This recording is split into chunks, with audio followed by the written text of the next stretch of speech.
Ladies and gentlemen, as you can tell from that starting clip, we have finally unlocked Dark Matter Ultra, and I cannot tell you how overall excited I am that I've finally managed to get this, and how relieved I am as well. This whole process has been such a lengthy process, but it's all been worth it. And today we're making a video discussing all of them points that I've just mentioned, including like if my overall thoughts and opinions on it, the difficulty of achieving it, and just like, is it worth it at the end of the day? Obviously, I've played this amount of time now. I've played 7 days, 21 hours out from this time of recording, so I think I'm well entitled to give my overall thoughts and opinions on everything else, but that will be in the second part of the video. First part of the video is just going to be a weapons showcase, showing you all of the different weapons and what Dark Matter look like on the base weapon. There should be a thing at the bottom of your screen right now saying when you should skip ahead to, so if you don't want to watch that, I advise you skip to this part of the video. But here's all of the weapons in Dark Matter Ultra.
Now then, that's all of the weapons that are in Dark Matter Ultra, as you can see from that showcase. I'd love to know which weapons you think are the best down in the comments below.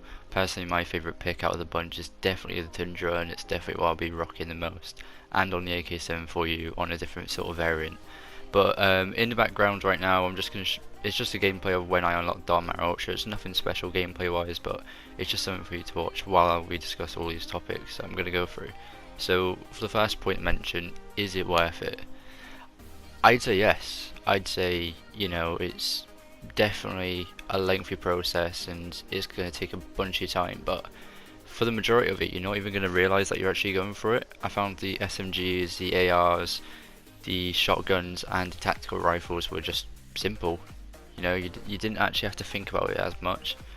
You know, even the sniper rifles included. The sniper rifles are just simple. The majority of them are just one-shot kills, headshots, and just double kills. Like, you're naturally going to do half of these challenges over time. Like, so obviously I know it's not for everyone, and there is a discussion that will be brought up shortly about whether you should. What's the point about going for this? Because I know Diamond has a different layout, and we're going to be discussing that in a second. But overall, I think this is definitely worth it. I think, you know, like, some people play games just so it can be the best that they possibly can, but you're not going to be the best that you possibly can if you're stuck on one weapon or stuck on one class. You know, it's about experimenting with different classes, getting to use different weapons. If you're using the AK-74U every single match, like, that's not very skilled. You're just using the same weapon over and over again. Like, there's no point. Now, I mentioned about diamonds a second ago, and this is my point I'm going to make here.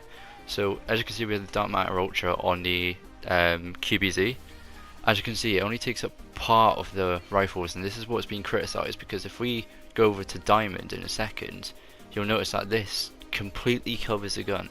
And this brings me on to my next point, which is my overall thoughts and opinions on Dark Matter Ultra. I think personally I love the design, I love the colours, I like how it changes colour as well. However, my only concern and my only criticism with it is that it doesn't cover the full gun.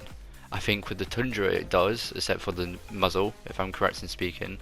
But every other weapon, like I know the M82 for example, the rest of this gun right now would have been Dark Matter, except for the scope. The scope would have just been matte black, unless you had a variant or something else obviously. But I know, I can understand why, but at the same time I think what would have made this camo so much better and so much more worth it is if it covered the full gun. But obviously it is what it is. But overall, there's no taking away, it is a brilliant designed weapon, brilliant designed camo. Like, there's nothing's going to take that away from it. So it doesn't change anything. I think it's definitely still worth it. But if you want my complete honest opinion on it, I wouldn't go for this if you're not willing to put in the time. I was willing to put in the time because, you know, it's a Call of Duty. Like, during this time right now, we're in a lockdown. I understand some people don't have time for it because they're still working, and that's fair enough. But personally, I think if you just have the time, just relax for a bit and just play the game as its intended purpose. You know, play with all these guns. You're not going to stick with the same guns like I mentioned earlier. You want to challenge yourself, and once you play with these other guns, you get better with them guns.